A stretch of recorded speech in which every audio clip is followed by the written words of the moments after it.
Good evening, Ossining. It is I, once again, your loyal servant, Deputy Mayor of Ossining, Omar Lopez, here for another episode of Transformational Thursdays, coming to you live from the Red Dresser Studios in Ossining, New York, the hidden gem of the Hudson Valley. Here tonight, we have friends from Balter Partners. We have friends from the village staff. We have village trustees. It is a star-studded event, and it is a very special one because it is a two-parter, much like the ending of the last Marvel series that was part one and part two. This is also part one and part two, but this one won't end in the snap, I promise. So here we go. This is Spring on Main, part one, The Possibilities. This one is going to be a little bit different than the way we did it last time, and so I need you to pay attention. For those that like to read text, if you're watching this video later on, what I'd like for you to do is pause now. Take your time and read this beautiful text. What happens is, if you try to read this text as I'm talking, you're either not listening to me or not reading the text. So that's not what we're going to do. So this is the time to pause and read. Now, I've given you a chance to pause and read. Here's what's going to happen. I have this beautiful picture that's going to visualize. And what I'm doing is I'm just going to read what was in the last slide with, here's what I'm going to do. I think this is very important. Tell me, I didn't have the option here. So tell me, can you hear anything? Yes. Okay, great. We got some nice copyright-free music to set the tone as we go through a little bit of the context here. So, our Main Street is one of the nation's most historic and for centuries has been the hub of family, economic, and social life in the community, which was incorporated in 1813. In the early 1970s, Ossining was one of many communities nationwide that participated in what was, at the time, considered slum clearance, removing older buildings and housing stock, promising that whatever came next would improve the community, not only physically, but economically, socially, and environmentally. However, the actual result was that the total decimation of the southern side of Ossining's Main Street was largely left undeveloped and sat for more than 5 decades as surface parking. The village's job now is to work with a development team to build back the other side of Main Street, composed of uses the community needs today, and in a manner that is appropriate for the adjacent historical surroundings. Okay.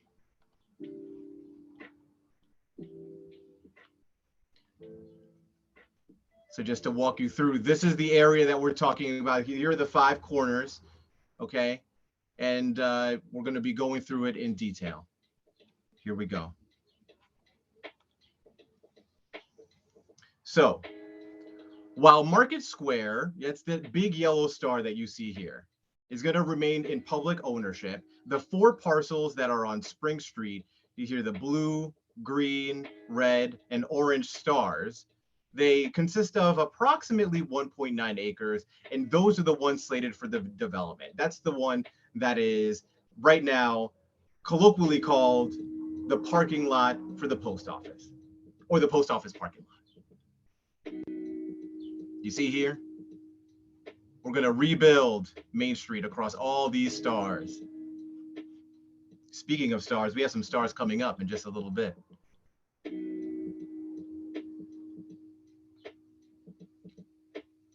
So, our next bubble, RFQ wants in. In June of 2022, the village released a request for qualifications. Now, what's the difference between an RFQ and an RFP? That's not for here or for now, but just know that there's a difference. For a mixed-use development based on community desires, vocalized over decades. Most recently, during the Downtown Revitalization Initiative engagement process.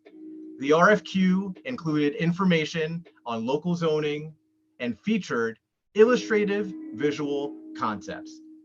Now, once again, for my visual learners, I'm going to give you a chance here.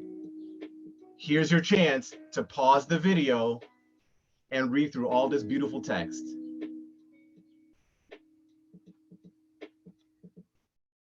For the rest of us, we're going to go through some of these illustrative concepts as I talk through some of what was on that previous slide. So the RFQ talked a little bit about the village looking for, let me click through here, a site that has a public plaza that can continue the long-standing use of Market Square as a center for public activities and events. A project that strengthens the mixed-use nature of the downtown and increases foot traffic within the downtown. A project that includes an active first floor use that will contribute to the downtown. A project that is compliant with the underlying zoning.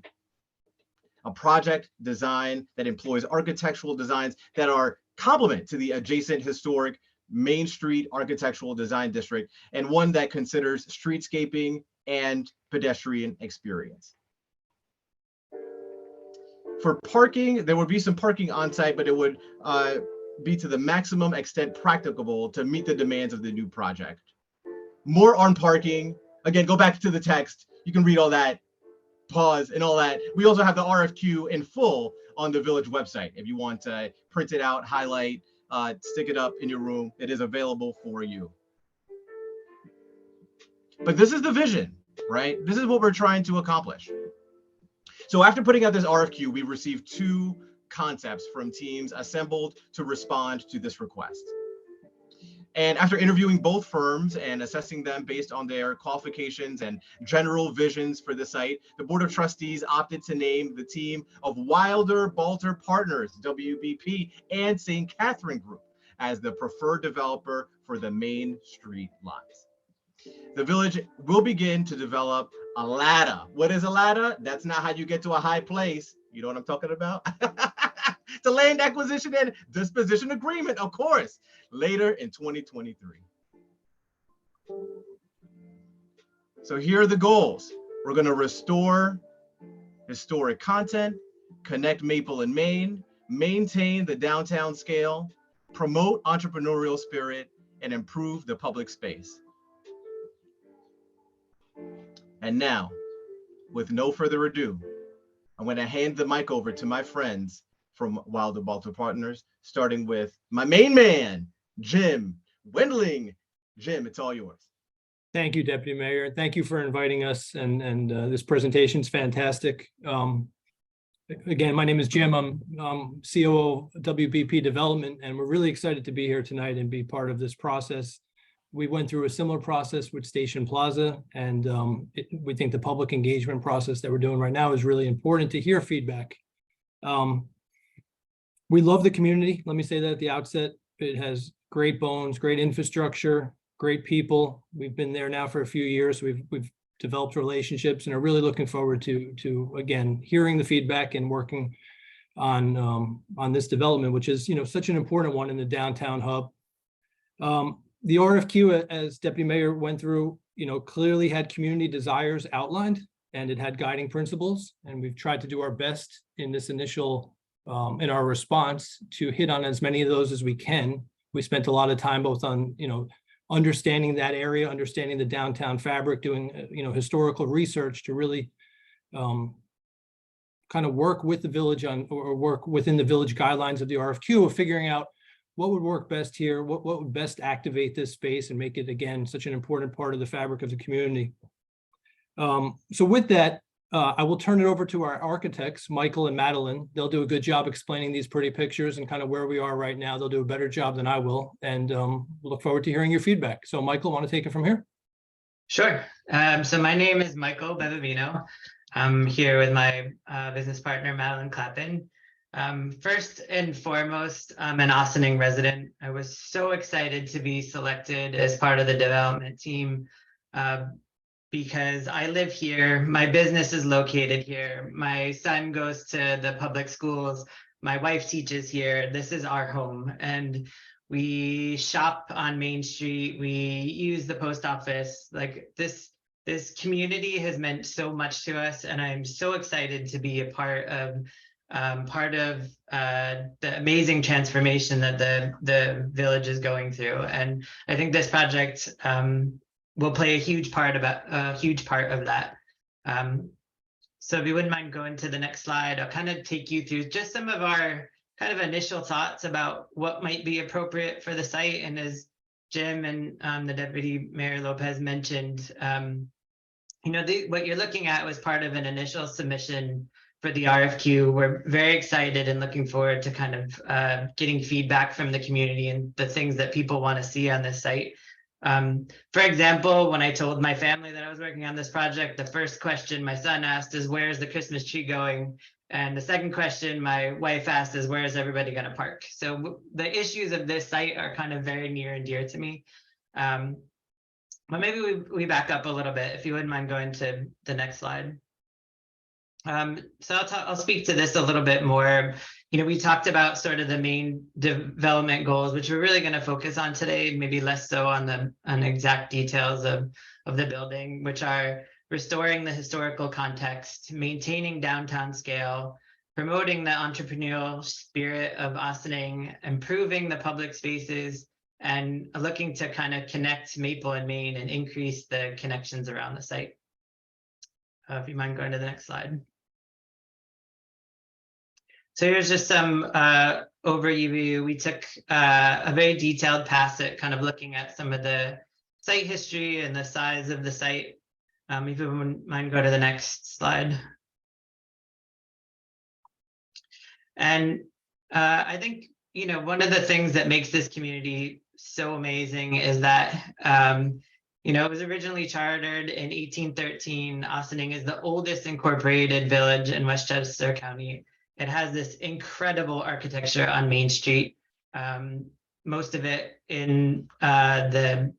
built in the Italianate style, and was really complete around the 1870s. The Fauché building, the one that you see on the left, is the building that stood on the site before it was demolished due to some misguided urban renewal efforts in the 1970s. It's a beautiful building.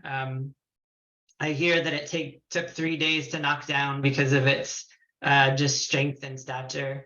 And I think that's something that we really wanted to capture in what occupies this space in the future, something that has sort of a presence and really, sort of acts as a front door to both Main Street, Spring Street, and Market Square. So one of the first things that we started to do is really look at some of the historic architecture, did a deep dive through photos of buildings that were there, spent a lot of time on Main Street, which we do anyways, looking at the existing buildings, really for clues and context for things that might inform what we do in the future, not to copy it, but to kind of reference the historic nature and complete the fabric. So we looked into old maps. That's what that, maybe if you go to the next slide, I think it zooms in on these guys. So here's some images of historic Main Street. So that image on the left is an old map from the 1870s when both the north and south side of Main Street were infilled. The diagram in the middle, it represents the existing conditions, and you can see sort of that big white space gap in the middle. And in terms of kind of a nice downtown feel, Main Street feel, you look at kind of any successful Main Street, you don't have these large gaps in the urban fabric. You tend to have consistency. You want to see shops on either side of the street and really create sort of an environment. So we tested a whole bunch of different shapes. This is still in its very preliminary stages, but kind of came up with this sort of Z-shaped building that both allowed us to rebuild some of that, or recreate some of that urban fabric on Main Street, create a presence on Spring Street, and create a new connection between Main and Maple. You want to go to the next slide?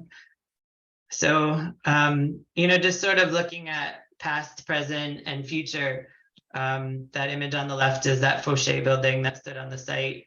The one in the middle is the existing Barlow block, and the image on the right is just a preliminary rendering of what the building on the post office site might look like. And again, the idea is as we develop this is not necessarily to replicate the historic details, to copy things that have been done in the past, but really study the things that make them successful. So the proportions of the windows and the way the parapet and the friezes, the store rhythm of the storefronts, that kind of thing.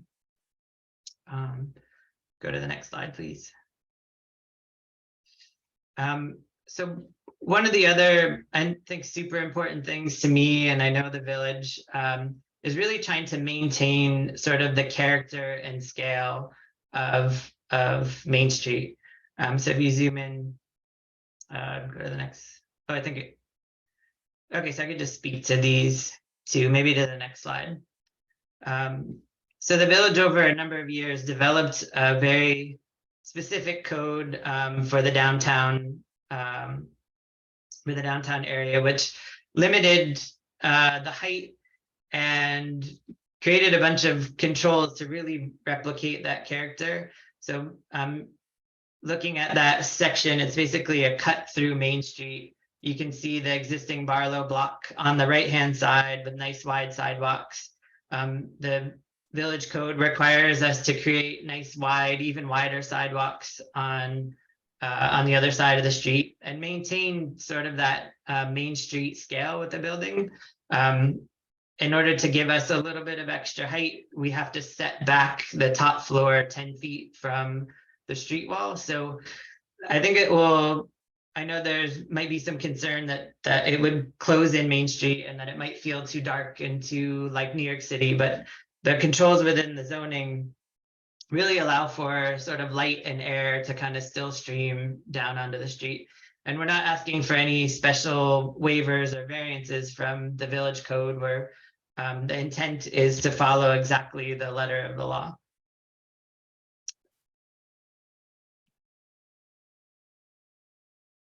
I think one of the kind of most amazing things about Main Street is sort of the shops that have been popping up over the last 10 years. You know, there's an image of Penny and Ting, First Village Coffee, Melita's up on the screen. I think there's just this amazing entrepreneurial spirit in Ossining that myself and Madeline are a part of, opening our business here and calling this place home. So creating a building and spaces to kind of promote that was an important part to us. We have 8,000 square feet of ground floor retail, kind of spread across 3 spaces and 6 storefronts. So to provide additional opportunities for retail, restaurants, and additional entrepreneurs to kind of open businesses in downtown Ossining. The next sort of big thing that was important to us was improving the public space.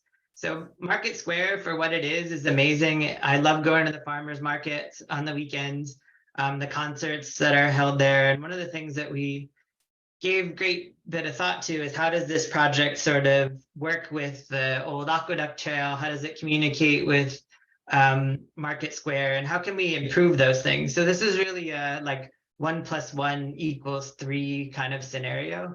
So I don't know if it zooms in on that slide, but perfect. So one of the ideas is to create that connection sort of through the building, through the existing post office site, from Main Street to Maple Place. And what that will allow us to do is potentially on the weekends, when there's the farmers market, where there's some of the large village events like the fair that happened this past weekend, is a series of bollards that could close off a portion of Spring Street so that the farmers market could expand. And this would really allow kind of a larger, much safer space for public events. And we can see things like sort of outdoor dining and additional green spaces that get incorporated into this site. One thing I'll just mention here, and I think we'll probably talk about this at great length in part 2, is that there's 102 existing parking spaces on the site. There's a new multimodal transportation hub that was talked about in some of the previous presentations that is less than a minute walk from this site that will have 250 new spaces. So all of the parking that is on site now, the intent is for it to be captured by the new multimodal transportation hub. All of the parking being generated by this project will all be captured within the project. So we have a below grade lot and a few surface spaces that will capture all of the spaces that are created by this new project. Less sort of 16 spaces. And proudly, the scheme also sort of preserves 14 of the existing post office spaces and actually adds 2 more. So at the end of the day, the parking on the site is all captured, and it's a net positive of 132 new public spaces. If we go to the next slide.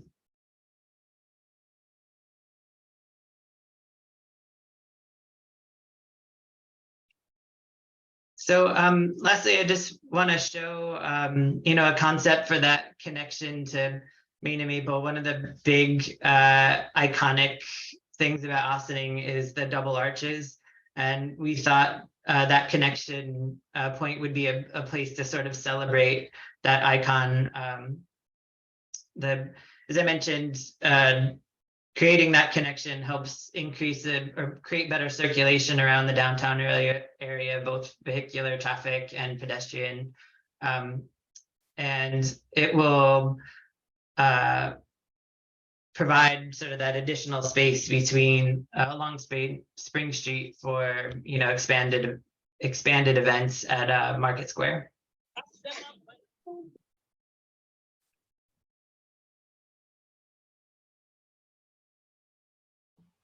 And I'll turn it back over to you, Deputy Mayor. Thank you so much, Michael. Thank you, Jim. Thank you, Madeline, for adding those pieces. So the next piece of the presentation here is what's next. But before we get there, I want to stop sharing the screen. I want to look at you directly in the eye, Ossining. Most of you will be watching this video after it is published. Some of you are here live, and for those that are, thank you. No better time than now. But for those of you that are watching later in particular, know that this is a big deal, what you just heard.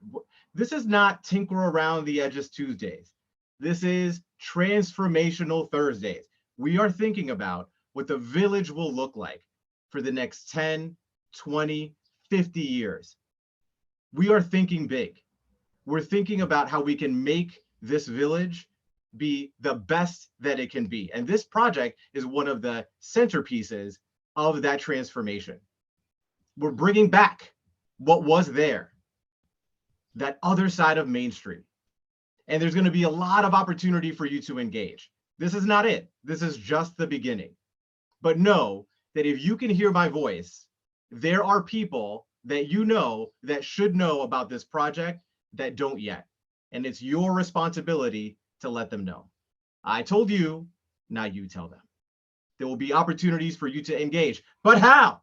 But how? Give me 1 second to figure out how I can share my screen again, and then I'm going to tell you. I found it. Hold on. 3, 2, 1. We're sharing. Here we go. What's next? 4 ways. Number 1, come see us at the Ossining Farmers Market. The dates are TBD. We're going to figure those details out. Don't worry about it. But we are going to be at the farmers market. We're going to be out there, and you have an opportunity to engage with the village, with board members, to say, hey, I'm so excited about this. Hey, what's going to happen about the Christmas tree? Where's the parking going? So many questions. We're going to be able to have lots of answers for you at the farmers market. Number 2, there will be walking tours. So the trustees and staff are going to conduct walking tours of the downtown waterfront district for residents or stakeholders. So you don't have to live here. What if you work here, go to school here? We'll take you on a walking tour, and you can get to know the area and what the vision is. This is all village. This is all together. We're going to figure out what the next 50 years of Ossining are going to look like. Number 3 is project specific in-person sessions. The trustees and the mayor, staff, volunteers are going to be conducting project-specific in-person engagement sessions. Long gone are the days of online only. I love online. I'm online right now. But there's also a place for the in-person, and that's coming. I don't know when yet, but we'll tell you. Pay attention, because those TBDs will be replaced with dates and times, I promise, very soon. And frequently asked questions. This was one of the most successful pieces of communication that the village had most recently with another project from our friends at Wilder Baltimore Partners. We will have a running list of frequently asked questions. The first two, of course, will be what's going to happen to the Christmas tree and where's the parking, and it will just flow from there with all the questions that come up along the way, with not just this project, but all of the Transformational Thursday and DRI projects. Look at that. Did I want to click on that? No, but now you got to see it. That's the farmer's market. How nice is that? Okay, so here's where we are with the virtual engagement series. So this is number 5 of 8, part 1 of Spring on Main. Part 2, which will be July 13th, is integrating history with the future. You will have a new host, I promise. New voices. I'm all for diversity, new voices, and all that. So you're gonna have a new host, and then we're gonna have 2 more on July 20th and July 27th. Return on investment and Let's Connect. They all will be at 6. They all will be on Thursdays. They all will be recorded. I also encourage you to check out the interactive story map. This is an amazing resource for you to go to on the village website to see where all of the DRI projects are going on. You can click through and see images and text that explains each project. All you have to do is go to my homepage, villageofossining.org, then click on Ossining DRI. That's the 3rd tab from the top, all the way down, the penultimate from the bottom, story map. Take a left, take a right, boom, and you're going to be right here. You're going to have all the Transformational Thursday information that you need. Now, you've been waiting, but the wait is over.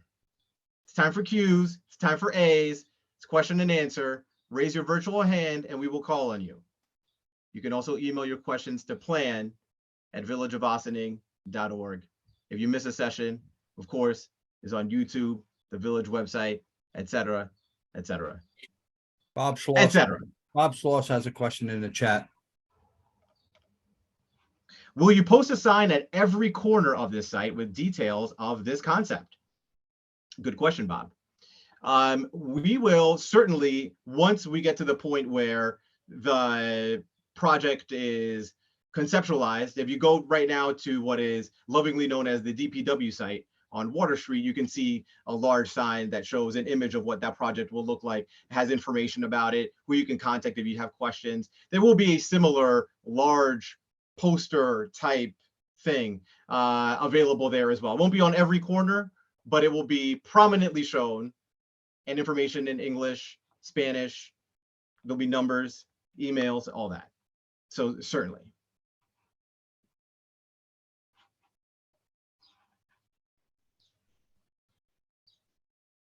More questions.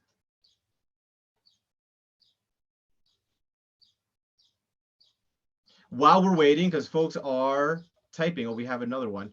How is the Christmas tree doing? Wasn't sure if it was healthy and hoping Village Arborist checked it out and it is okay. Thank you, Mike Rousseau, for the question. I want to turn it over to village staff to talk about the Christmas tree health. I'm unsure, and I don't want to speak out of turn here. Unfortunately, the Christmas tree isn't as healthy as we'd like it to be, and we have talked to arborists about it. And while we love our Christmas tree and we're sad, we want to make sure that we have a healthy Christmas tree. So I don't think this is necessarily going to be the tree that will be there in a few years, but there will be a tree, and where that tree is will have a lot to do with community engagement. Thank you, Karen.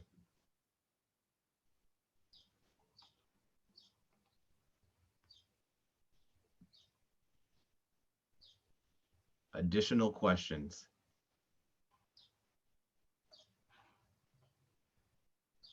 If you have any questions about architecture. Madeline and Michael are here to answer those for sure.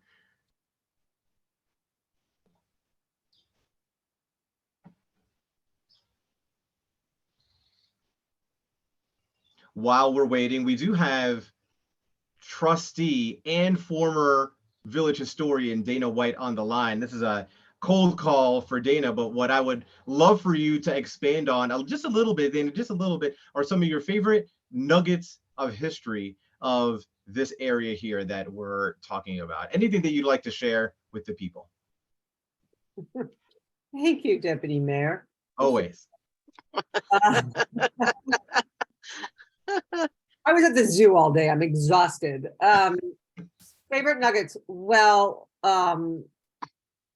it's funny, urban renewal started after World War II, and it was basically government money. The federal government subsidized cities to tear down old sections and to build new. And so in the 50s, White Plains actually was one of the first in this area to do that. So the White Plains that you see today, very different from the White Plains that existed before.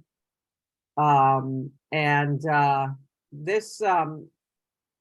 another Nyack, in fact, I'm going to go see this across the river in Nyack. This occurred as well.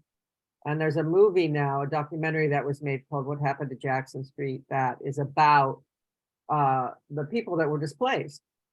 And that happened here too. And, our urban renewal came late. It came in the 70s. The first building didn't come down until 72, which was pretty late in the process. And there was a lot of, the money ran out, just tons of bureaucratic red tape. And the Chamber of Commerce was really pushing for tearing down parts of downtown and rebuilding new structures. If you go to 2 Church Street, that's one of the new ones that was built. And that was actually planned also for Spring and Main. We would have had buildings that look like 2 Church Street there. That was the plan. That did not transpire for a variety of reasons. One of which was the developer who was going to do it died in a speedboat race. And that was that. So, strange but true. So there have been efforts over the past, how many years has it been since the 70s? 50? 50. It's in 60 something years. Yeah, to rebuild there, with no success. I could go back and show you countless pamphlets, brochures, paper items that show what could be done and the potential. And it just, the timing wasn't right, or the money wasn't there, or whatever. Market Square, as we know it today, went in the 1990s. It's actually not that old. I think it was the early 90s, 1992, about the time the post office came and was also built down there. And moving the post office was a way to bring more foot traffic downtown. There was very little of it. When you get rid of half of your downtown, you're going to decimate your foot traffic. So this to me is really the best shot we have and are probably ever going to have to rebuild down there and to put back something that we could be proud of, that will bring people into the downtown, that will create more retail space, that will create a 21st century village green with the most badass Christmas tree you have ever seen, hopefully. They keep making new ones, so Christmas trees are around. We could be like, what do they do in Rockefeller Center? Where they go cut down a massive tree and bring it in every year. I never really liked that idea, but it's, and that's going to be the really fun part. So I think that this is exciting. I know that when I moved here 33 years ago, I had no idea what had happened down there. And once I started putting it together and I did a video, and you realize the level of injustice of what happened. And, we can make it right? And I think it's the right thing to do, and I think we can do it correctly. I think we can do it well. And it's exciting. Let's do it. Look at that. I didn't tell trustee Dana White that I was going to ask her to speak. She found out when you found out. And look at the gems that she dropped. So many. I learned something new. Wow, that was amazing. We have 2 questions. I'm going to read one aloud and answer it, and then I'm going to have our beloved mayor, Rika Levin, say a few words about this particular project, whatever comes to mind, Madam Mayor. But I'll start with a question from Bob. Will there be places to lock your e-bike or bike there? The question is probably yes. We haven't gotten to that level of granularity when it comes to planning out exactly what will be where. But 2 things that I would say. Number one, the multimodal hub will be very, very close. And so that will certainly have lots of places for bicycles, both analog and e. And likely there will be places to lock up your bike around this area as well. We just haven't gotten to that level of granularity. So I'll say probably yes, but no promises because we haven't decided that yet. And by we, that's the big we. We as a village haven't decided. We haven't talked about that yet. So you're bringing up the conversation. Very, very important. I'd like now to turn it to Mayor Rika Levin for some words about this project. Madam Mayor. Hi, hello, everybody. Thanks, Deputy Mayor. So very exciting. You know, it's so hard with so many projects going on that we have to have 8 webinars in and of itself tells you how many projects we have going on. To really appreciate how big of a project this is out of all the projects that we're doing. But there's also, and I think what was mentioned before, yes, the Christmas tree, and secondly, and frankly, it's because it's so visible, and that just shows you what people sort of get focused on. But I heard also mention of parking. So there is sort of a structural system here, which means something has to happen first, then second, then third, then fourth. And the reason we're doing this sort of 8 sessions is because you got to get the order right. So you need to actually have some parking with other uses for a building, and you need to have the mixed use building that also allows for more parking. And how many parking spaces are still yet to be determined. I don't want people taking the numbers that were quoted as if that's in stone. It's all still in rendering. And then you've got the market square. Because do you expand the farmers market? Do you move it to a different section? Do you have more events? Do you have fewer events? So you got to have a stage. You got to have green space that we've learned is really important. So it's sort of like building blocks. You ever play Lego? You can't put the last piece first. You got to put the first piece on the ground first, and then you build up. And I think that's actually the most exciting part of this, because we have learned from urban development to really be pretty systematic and to really make things fit well together. And what we learned is you can't just tear things down and hope the money's there later. We're being very systematic about the projects, and it's super exciting. All the projects are downtown. There's, as we've discussed, other projects. And so getting the process right, as well as the engagement, so that everything fits in like a bunch of Legos that then create like a really big picture for everything, or a puzzle where you got to have all the pieces in place, but you got to do it in a certain order. I mean, I am like, this is in the years that I've lived here, and it's not just because I'm mayor, but it's because I'm a taxpayer. This is, and a resident and a person raised their children here, like a lot of the folks on the call. Super, super exciting time. It's hard on an iPhone for you to see my enthusiasm, but virtually I'm jumping up and down in my seat. Because this is transformative, and I think it'll create, we didn't use the word a lot, but I do think it's really healthy for both economic development, but it's also good for people to be able to live, walk, play, enjoy, commune with other folks, shop, build businesses, be entrepreneurs, all within walking distance. And that for us is a huge deal. And, you know, while you're doing it, you're looking at the Hudson River. What could be more pleasant? So that's sort of the dream, and the dream is actually happening. So very, very exciting stuff going on. That's my, like, you know, PSA. Love it. Great PSA. Thank you, Madam Mayor. I'm going to cut that part out, and I'm going to post it and send it to all my friends so that they know exactly what's going on. So for the next question, Jim, I'd like for you to hover your mouse over the unmute button, because I'm going to have you answer this one. Get ready. Is planning for traffic flow and street parking part of the work being done alongside architectural planning? Jim? Yes, it's certainly a little early in the process to start discussing that, but a traffic management plan, a construction management plan to show how the construction would impact the surrounding area and the businesses and the parking. That has to be submitted to village staff. It's a conversation with village staff and certainly their consultants and their engineers and building department to determine the safest, most practical construction management, traffic management, logistics plan. It's an important part of construction and we take it very seriously. Thank you. On point. You ready for another one? Sure.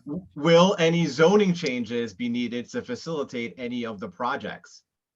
No, we do not anticipate that. The RFQ, I think one of the guiding principles or one of the guidelines was to stay within a zoning compliant plan. And I think that's important to the village and important to us, frankly, too. So what we responded with and what we want to work through with the village is a zoning compliant plan. Amazing. Thank you. That's 2 for 2. One more. NBA rules. You are on fuego. If you get 3 in a row, you're on fire. So That's too much pressure, Deputy Mayor. well, it's only 2 and there's no more questions yet. So you're safe for now. You're safe for now. Wow. I'm going to leave it open for another couple of minutes in case folks have questions. The kinds of questions that are likely to come up in a project like this as the imagination of the village starts to really take shape and you start to really picture what the other side of Main Street finally being restored to its full glory will look like, include what are going to be the impacts on the schools? What about the environment? What about traffic, as one of the questions that already came up?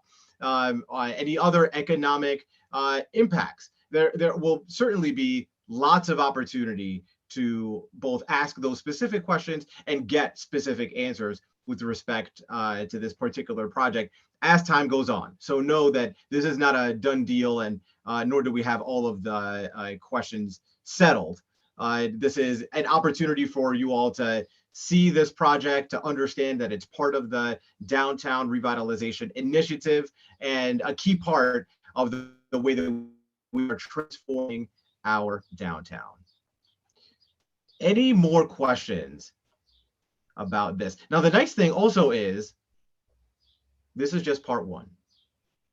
We're going to have part 2 coming up on July. Hold on, let me pull up my specific dates here. On July the, I think it's the 13th. I'm correct. July the 13th. 2 weeks, yeah. In 2 weeks. So not next week, but the week after. The next question here, I assume there is a time frame in which all the DRI funding must be spent. Use it or lose it time frame. I'm going to have our also beloved village manager, Karen Dottori, talk to us about timeline. Break it down, Karen. I want to caveat that we are still waiting for the contracts to start the projects, but they're only slightly delayed by maybe about 12 months at the state level. But that said, we love our friends at the state. My understanding is that the project should be started within the next 2 years. And then you have a little bit longer from completion of some of the projects. Some of these projects really have to be sequenced. The state understands that, because if we do everything all at once, we will have no parking. It will be a disaster and everybody will be very angry. So we have ample time to get this done, but we do have to do it relatively soon in government terms. Great question. I just want to say that we talk about project, just the lexicon. So the state also recognizes that when communities get DRI, some communities choose to do 1 or 2 really magnificent projects that are key, and they have their timeline. Some choose many small ones. We've chosen, about a dozen, right?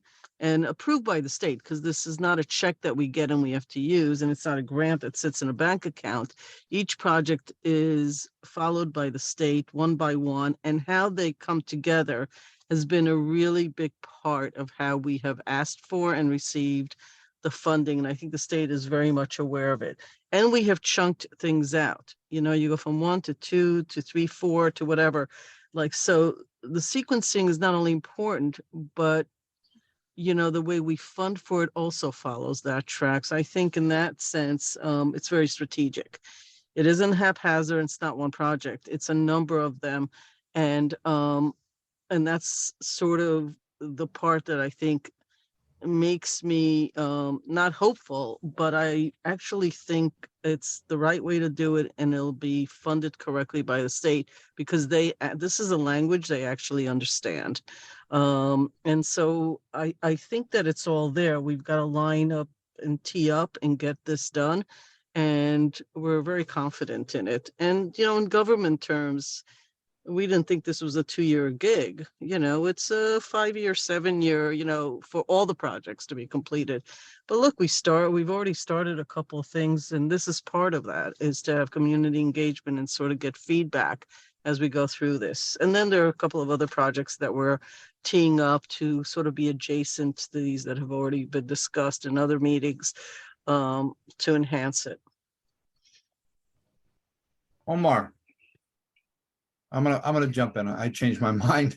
Jump on in. I texted Trustee Fritchie and I was like, do you want to say something? I don't want to put you on the spot. He was like, I'm good. I'm good. But the people want to hear from you, Bob. Let them know. What's up? Well, just whoever knows or doesn't know, I'm a lifelong resident. I lived when Main Street was Main Street, and it got destroyed, as Trustee White said. We're living in a very exciting time right now in the village. I, as a board member, I'm a proud board member to be a part of this DRI and everything that we're doing. As the mayor says, we have a lot of projects going on.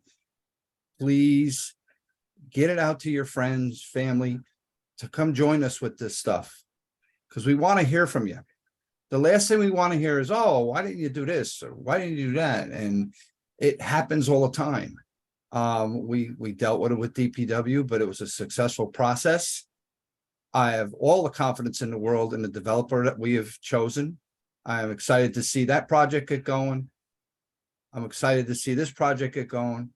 And it's all going to be done in stages. I know parking. Village manager, correct me if I'm wrong, but I think we're trying to do the Parker garage. All right. Modal. Right. Whatever. And that is going to be like first, I think, on the list when it comes to what we're going to do down on Spring and Main. This enables us to now displace parking over to there and carry on with this project. And this project is very self-sustaining as far as parking. All right. It's exciting. We have so much going on, and just in Omar's words, stay tuned. Thank you. Thank you. So the next question we have here from Claudia: does New York State provide specific input or approval on the individual projects as they move forward?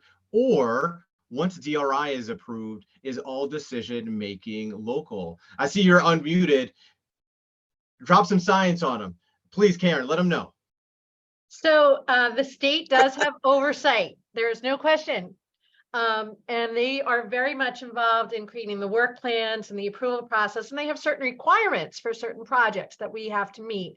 So for example, when we do the community center, we have to make sure that we are maximizing decarbonization strategies and incorporating things like solar roofs. When we do other projects, we are being guided based on the budget designations and the funding that they've given us and certain requirements that they have for each project. So it is really a joint partnership between the village, the state, and in this case, Wilder Balter as well. Thank you. Yeah, I'm just going to add to that because it comes up over and over again. I'm glad that you asked this question because people have this sort of trickle-down concept of government. The federal gives to the state gives to the county gives to the town gives to the village. Could not be farther from the truth. Not at all how these things work. This is a state project. We are the recipient of a state-funded project. They're with us hand in glove together through the whole trip from day one to the end. not only for what Karen mentioned, but there are also changes that may occur. We also have environmental issues because we have projects on the waterfront. I oftentimes understand the frustration with bureaucracy.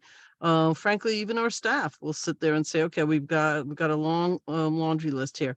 But in the end, it's actually great because this is the kind of partner you want to have. You want to get it right.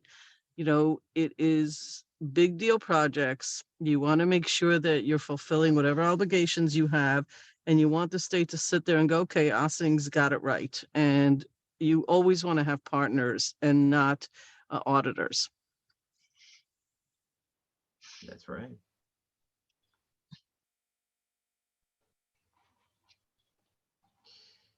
Can you do me a favor, Assistant Village Manager Mehdi Zahaj? What I'd love for you to do is, if you can, pin my video, make it a big boy. So it's not grid style. Make sure that I'm the big boy. I want to show the people something. When I'm walking down the street, riding my bicycle, running, walking with the family or by myself, I always got some of these. Now, what are these? These are Transformational Thursday cards with the QR code in the back. You see this? That's why I need you to make me the big boy. So you can scan this code and it'll take you straight to the Transformational Thursday website. Am I too blurry here? Can you get it? If your phone is from It's not 93, that you're it might blurry, not you're work. moving. You're moving it. Omar, you're moving it if you just keep it still for I like keep it 30 still? All right, let me seconds. So try this. people, Let me try this. Hold on. Let me try to keep it still over here. No? Still blurry? Well, you know what? Oh, you're gonna try? Give it a shot. Give it a shot, Michael. Give it a shot. Hold on. Hold on. Here we go. Here we go. No, it worked. It worked. It worked. Scan it, yeah, Michael. that actually Scan is it. great. All right. We did it. We did it. So I got a lot of these, and it's not for my health. It's so that you know what's going on in the village. Take one, scan it, find out. Transformational Thursdays. All right, I can put it back to grid mode if it's not already. Thank you, Maddie. Appreciate it. There, I don't know if you mentioned they're in English. I don't want to hear I didn't know.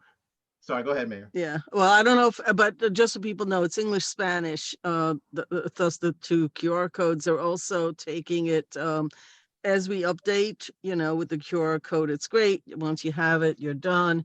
You know, you go to church next week, bring it with you, hand it out. You're going to some meeting, Bob, at your meeting with the environmental folks. I know it's paper, but it is a QR code, so everybody could take a pic. You don't have to give them all out, but a lot of you folks that sit are involved. Give it to your neighbors. You know, we really are trying to get people involved. We can't force people, but we do get scared that a year or two from now, somebody's gonna say, nobody told me, I didn't know. And meanwhile, you know, concrete's being poured. We don't want that to happen. We are curious as to what people want. We have amazingly talented people. We forgot to mention, and I'm just gonna put a plug, that we are in the process of creating a placemaking committee. We had a lot of people interested. We found so many amazingly interesting people that live in this community, artists, landscapers, people who were born here, people who just came here, people who are running museums. I mean, like all sorts, not running museums, but working museums. People actually teach placement because we want this to be really to flourish and to be iterative.